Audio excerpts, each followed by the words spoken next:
അറന്നൂർ മൊയ്തീൻകുട്ടി മുസ്ലിയാർ കുഫരിയത്തിലേക്ക് ഈക്ക പറഞ്ഞതായി എഴുതി.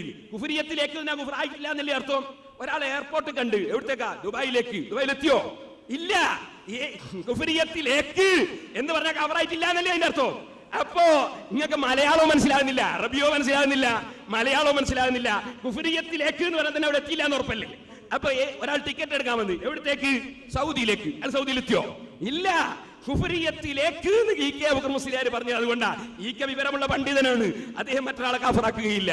ഉള്ളാളെ നിങ്ങൾ മറ്റൊരാളെ കാഫറാക്കുകയില്ല, അവരാരും ആക്കിയിട്ടില്ല, നിങ്ങൾക്ക് തെളിയിക്കാനും സാധ്യമല്ല. അതുകൊണ്ട് നിങ്ങൾ ഉരുണ്ട് പറഞ്ഞിട്ടൊന്നും കാര്യമില്ല. നിങ്ങൾ ചോദിച്ചോളൂ, ഓരോന്നിനും വ്യക്തമായ ക്ലിയറായ വളരെ കറക്റ്റായ മറുപടി ഞങ്ങളുടെ കയ്യിലുണ്ട്. എയർപോർട്ടിലേക്കല്ല, നിങ്ങൾ എയർപോർട്ടിൽ തന്നെ എത്തിച്ചേരാം. ഇത് സിറാജ് പത്രം 1989 നവംബർ. എന്താ പറയണത്? ഖുർആൻ പരിഭാഷ തികച്ചും അബദ്ധജടിലവും തോന്നിമാസവുമാണെന്നും അത് എഴുതിയുണ്ടാക്കിയ വകയിൽ കൂറ്റനാട് മുസ്ലിയാർ മുർത്തദ്ദും കാഫിറുമായിട്ടുണ്ടെന്നും അന്ന് സമസ്ത സെക്രട്ടറി ഫത്വ പുറപ്പെടുവിച്ചു. കൂറ്റനാട് മുർത്തദ്ദും കാഫിറുമായിട്ടുണ്ടെന്ന് അന്ന് സമസ്ത സെക്രട്ടറി ഫത്വ പുറപ്പെടുവിച്ചു. ഇപ്പൊ എവിടെയാ കേവി ഉള്ളത്? എയർപോർട്ടിലാണോ അതല്ല എയർപോർട്ടിന് ഇപ്പുറത്താണോ? മറുഭാഗം വിശദീകരിക്കണം. ഏതായാലും ഒന്നും മൂപ്പര് സമ്മതിച്ചു.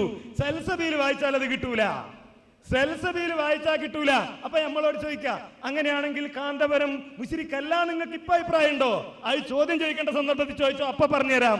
ഏതായാലും സെൽസബീലിൽ നിന്ന് കിട്ടാത്തത് കൊണ്ട് ഞങ്ങളോട് വേറെ ചോദിക്കാനുള്ള പരിപാടി അത് ചോദ്യത്തിന്റെ സന്ദർഭത്തിൽ മതി. ഇവിടെ വിഷയം വളരെ കൃത്യമാണ്. സെൽസബീലിൽ